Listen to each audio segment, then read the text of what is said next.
হাসনাত আবদুল্লাহ বড় ধরনের বিপদেই পড়ে গেলেন বোধহয়। এবার তার সহকর্মী সার্জিস আলম তার বিরুদ্ধে দাঁড়ালেন। হাসনাতের ফেসবুক স্ট্যাটাস যেটাকে নিয়ে দেশ উত্তপ্ত হলো, দেশকে উত্তপ্ত করে দিলেন, সেনাবাহিনীর বিপক্ষে অনেককে খেপিয়ে তোলার চেষ্টা করলেন।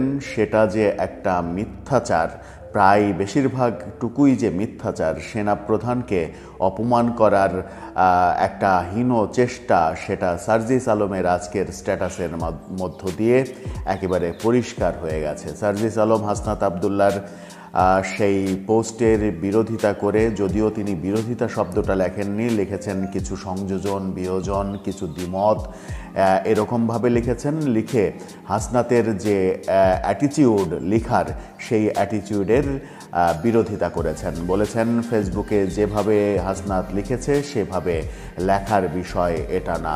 আরও অনেক গুরুত্বপূর্ণ কথা বলেছেন। এদিকে আর এক আলোচিত সমালোচিত সমন্বয়ক আব্দুল হান্নান মাসুদ সার্জিসের স্ট্যাটাসের কমেন্টে গিয়ে লিখেছেন আর এক মারাত্মক কথা। কি হচ্ছে সেনাবাহিনীকে নিয়ে? আদতে এনসিপি কোন দিকে এগোচ্ছে? সামনে তাদের রাজনৈতিক ভবিষ্যৎ অন্ধকার হয়ে গেল কিনা এই ঘটনার মধ্য দিয়ে, সেই আলোচনাই করব এই ভিডিওতে। থাকবেন পলিটিক্স টিভির নিয়মিত পারেন প্রজাপতির কার্যক্রম। চলে যাই মূল ভিডিওতে। বলছিলাম, হাসনাতের যে স্ট্যাটাস দেশকে উত্তপ্ত করলো, যে স্ট্যাটাসকে ঘিরে শাহবাগে সমাবেশ ডেকে জনসমুদ্রে পরিণত করার চেষ্টা করা হলো এবং সেই চেষ্টা ব্যর্থ হলো। তারপরে গতকালকে দেখলাম হাসনাতের ইউটার্ন। হাসনাত সেনাবাহিনীর সঙ্গে দ্বন্দ্বে জড়াতে চান না, এরকম মন্তব্য করলেন। তারপরে সার্জিসের ইউটার্ন দেখলাম। সার্জিস একটা ইফতার পার্টিতে মন্তব্য করলেন, সেনাবাহিনীর সঙ্গে আমাদের কোনো মতবিরোধ নেই, সেনাবাহিনীর সঙ্গে দ্বন্দ্বে আমরা জড়াতে চাই না, তাদের সঙ্গে সুসম্পর্ক আছে। এরকম স্ট্যাটাসের পরে আজকে হাসনাত আবদুল্লার স্ট্যাটাসের বিরোধিতা করে ফেসবুকে দীর্ঘ এক উপন্যাস লিখলেন সার্জিস আলম, যেটা হয়তো অনেকেরই এরই মাঝে চোখে পড়েছে। কিছু গুরুত্বপূর্ণ পয়েন্ট নিয়ে আলোচনা করব সার্জিসের, যেখানে হাসনাতের বিরোধিতা করে খুবই গুরুত্বপূর্ণ কিছু ইঙ্গিত দিয়েছেন। সার্জিস সবথেকে যে গুরুত্বপূর্ণ কথাটা শেষ দিকে বলেছেন, সেটা হচ্ছে হাসনাত যে কাণ্ডটা করেছে, এই মিটিংয়ে যেটাই হোক না কেন, যে কথাই হোক না কেন, সেই কথা ফেসবুকে লিখে হাসনাত যে কাণ্ডটা করেছে, তাতে করে এর পরবর্তীতে এনসিপি কিংবা আমাদের সঙ্গে কোনো ধরনের কোনো স্টেক হোল্ডার কোনো মিটিং করতে আগ্রহী হবে না, তারা ভয় পাবে। কেউ যদি আমাদের সঙ্গে মন খুলে প্রাণ খুলে কথা না বলে, তাহলে সেটা আমাদের জন্যই দুর্ভাগ্যজনক। তার মানে সার্জিসের উপলব্ধি হয়েছে এনসিপির রাজনৈতিক ভবিষ্যৎ অন্ধকার করে দিয়েছেন এক স্ট্যাটাসের মাধ্যমে হাসনাত আবদুল্লাহ। এবং সেই স্ট্যাটাস যে তার মানে যারা পীর আউলিয়া যাদেরকে মানেন, সেই পীর আউলিয়াদের প্রেসক্রিপশনেই যে সেই স্ট্যাটাস দেয়া হয়েছে, সেটা এখন স্পষ্ট।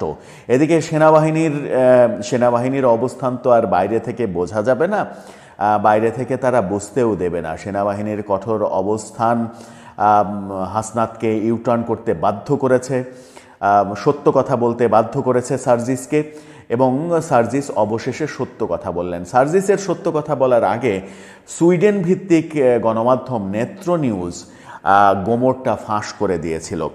নেত্র নিউজের দিকে একটু তাকাই।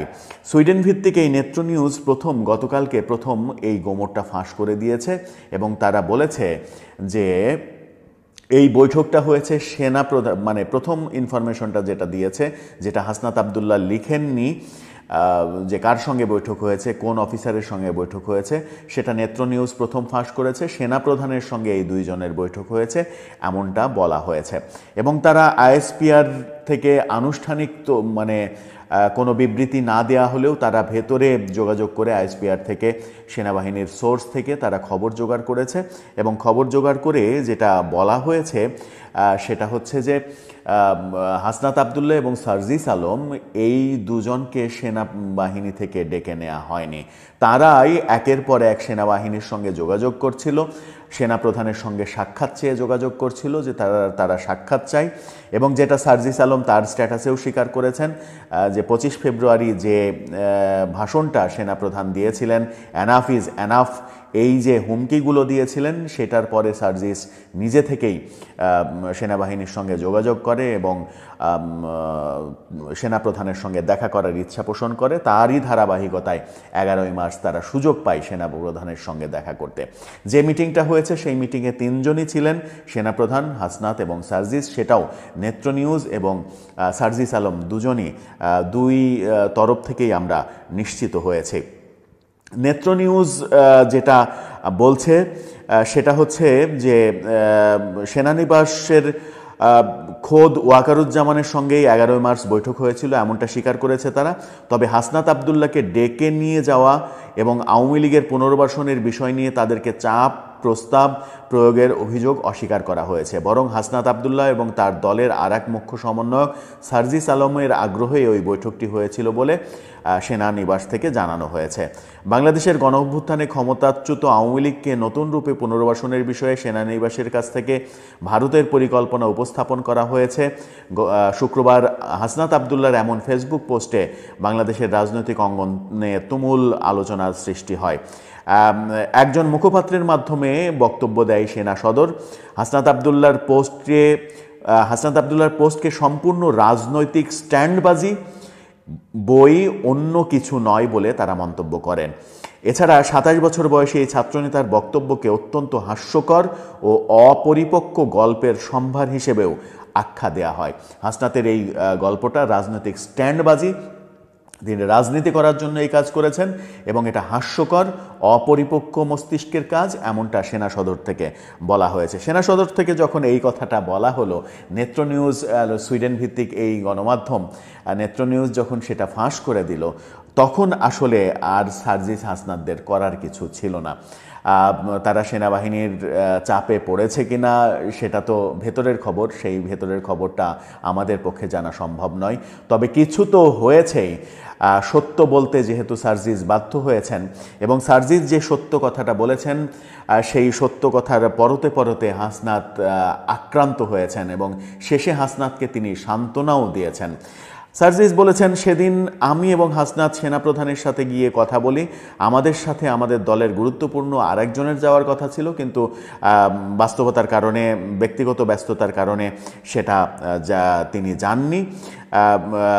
এরপরে লিখেছেন, প্রথমেই স্পষ্ট করে জানিয়ে রাখি, সেদিন সেনানিবাসে আমাদের ডেকে নেওয়া হয়নি। এটা স্পষ্ট হয়েছে যে সেনানিবাস তাদেরকে ডেকে নেয়নি, বরং সেনাপ্রধানের মিলিটারি অ্যাডভাইজারের সাথে যখন প্রয়োজন হতো তখন মেসেজের মাধ্যমে আমাদের কিছু জিজ্ঞাসা ও উত্তর আদান প্রদান হতো। যেদিন সেনাপ্রধান পিলখানা হত্যাকাণ্ড দিবসে অনেকটা কড়া ভাষায় বক্তব্য দিলেন, বললেন এনাফ ইজ এনাফ, সেই কথার পরিপ্রেক্ষিতে তিনি যোগাযোগ করেন এবং এই মিটিংয়ের ব্যাপারটা ঘটে। তিনি বলেন যে আমার জায়গা থেকে সেদিনের বক্তব্যকে সরাসরি প্রস্তাব দেওয়ার আঙ্গিকে দেখি না, বরং সরাসরি অভিমত প্রকাশের মতো করে দেখি।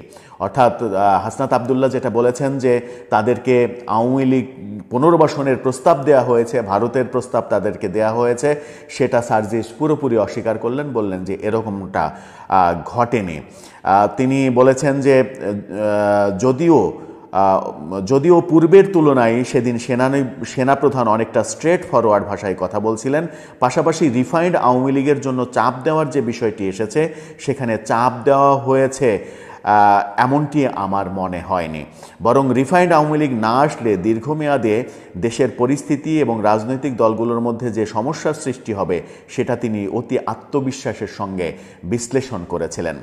হাসনাতের বক্তব্যে যে টপিকগুলো এসেছিল, যেমন রিফাইন্ড আওয়ামী লীগ, সাবের হোসেন চৌধুরী, শিরিন শারমিন চৌধুরী, সোহেল তাজ, এসব নিয়ে কথা হয়েছিল।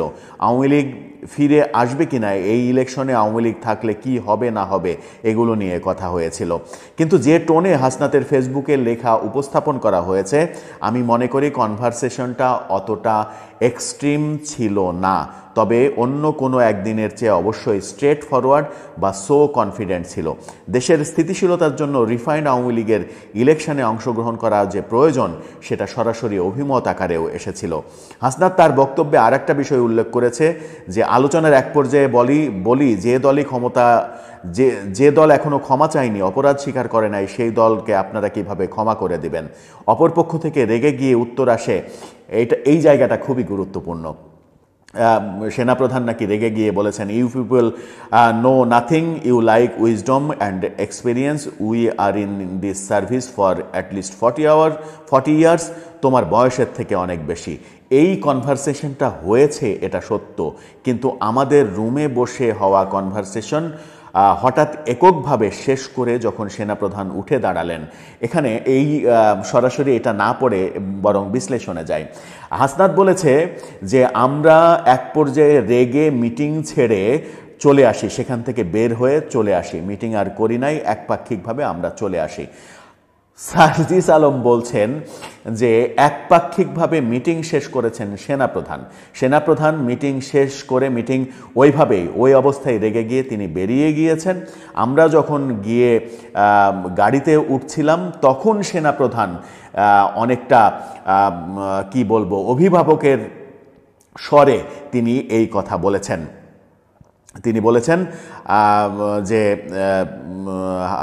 সার্জিসের যে কথাটা সেটা হচ্ছে, সেনাপ্রধান রেগে যাওয়ার সুরে এই কথা বলেছেন বলে আমার মনে হয়নি, বরং বয়সে তুলনামূলক বেশ সিনিয়র কেউ জুনিয়রকে যেভাবে অভিজ্ঞতার ভারের কথা ব্যক্ত করে সেই টোন এবং এক্সপ্রেশনে শেষ বেলায় গাড়ির কাছে দাঁড়িয়ে সেনাপ্রধান এই কথা আমাদেরকে বলেছেন। এদিকে শাহবাগে যে হাসনাত ওয়াকার যে মিছিল হয়েছে, এই ন্যারেটিভ এবং স্লোগানকে আমি প্রত্যাশা করি না, এমনটাও সার্জিস আলম বলেছেন। অর্থাৎ শাহবাগে যে কাণ্ডগুলো হয়েছে, যে মিছিল হয়েছে, সেনাপ্রধানের বিরুদ্ধে যেভাবে উস্কানি দেওয়া হয়েছে, সেগুলো প্রত্যাশা করেন না, সেগুলো ভুল, এমন কথাও সার্জিস আলম বলার চেষ্টা করেছেন।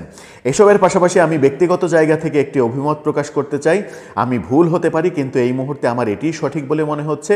অন্তর্বর্তীকালীন সরকারের সময়ে দেশের সার্বিক পরিস্থিতি নিয়ে বাংলাদেশ সেনাবাহিনীর সঙ্গে অন্যান্য রাজনৈতিক দলগুলোর কেউ না কেউ যোগাযোগ রক্ষা করে, সেই প্রাইভেসি তারা বজায় রাখে। আমাদের সাথে সেনাপ্রধানের যে বিষয়গুলো নিয়ে কথা হয়েছে সেগুলোর সাথে আমাদের সরাসরি দ্বিমত থাকলেও আমরা সেগুলো নিয়ে আমাদের দলের ফোরামে বিস্তারিত আলোচনা করতে পারতাম, কিন্তু কিছু সিদ্ধান্ত নিতে পারতাম, সেই অনুযায়ী কর্মসূচি বাস্তবায়ন করতে পারতাম, কিন্তু অন্যান্য রাজনৈতিক দলগুলোর সাথে আলোচনার মাধ্যমে ঐক্যবদ্ধ সিদ্ধান্ত গ্রহণ করে আওয়ামী লীগের যে কোনো ভার্সনের বিরুদ্ধে এখনকার মতোই রাজপথে নামতেও পারতাম। অথবা অন্য রাজনৈতিক দলগুলো সরাসরি আমাদের সঙ্গে ঐক্যমত্য না পৌঁছালে আমরা শুধুমাত্র আমাদের দলের পক্ষ থেকে এই দাবি করতে পারতাম। কিন্তু যেভাবে এগুলো ফেসবুক স্ট্যাটাসের মাধ্যমে এসেছে, এই প্রক্রিয়াটি আমার সমীচীন মনে হয়নি, বরং এর ফলে পরবর্তীতে যে কোনো স্টেক হোল্ডারের সাথে আমাদের গুরুত্বপূর্ণ আলোচনা আস্থার সংকটে পড়বে। খুবই গুরুত্বপূর্ণ কথা বলেছেন হাসনাত আবদুল্লাহ ফেসবুকে এটা লিখে, যেটাই ঘটুক না কেন, যেভাবে লিখেছে সেভাবে ঘটেনি, সেনাপ্রধান সেভাবে বলেনি, একেবারে স্পষ্টভাবে সার্জিস বলেছেন যে হাসনাতের সে নিজের মতো করে বুঝে নিয়ে লিখেছে এবং তার ফেসবুকে লেখাটা ঠিক হয়নি, ভুল হয়েছে। ফেসবুকে লিখে সে এনসিপির বরং দুর্যোগ ডেকে এনেছে। এটা এনসিপির জন্য খারাপ হবে, আমাদের জন্যও খারাপ হবে, এবং ভবিষ্যতে কেউ আমাদের সঙ্গে মিটিং করতে চাইবে না, আমাদের সঙ্গে কথা বলতে চাইবে না, যদি আমরা গোপনীয়তা রক্ষা করতে না পারি। এই স্ট্যাটাস আরও বড় স্ট্যাটাস। এই স্ট্যাটাসের কমেন্টে গিয়ে আর এক সাবেক সমন্বয়ক আব্দুল হান্নান মাসুদ, তিনি কমেন্ট করেছেন এবং তিনি বলেছেন সেটা হচ্ছে যে, একটু পড়ে শোনাই। দুইজনের একজন মিথ্যা, এভাবে তিনি স্ট্যাটাসে লিখেছেন। বলেছেন, এসব কি ভাই, পাবলিকলি বলছি, দুইজনের একজন মিথ্যা বলছেন, এটা চলতে পারে না। আর দলের গুরুত্বপূর্ণ পোস্ট হোল্ড করেও আপনারা যেভাবে ব্যক্তিগতভাবে বিচরণ করছেন এবং তা পাবলিক করে এনসিপিকেই বিতর্কিত করছেন।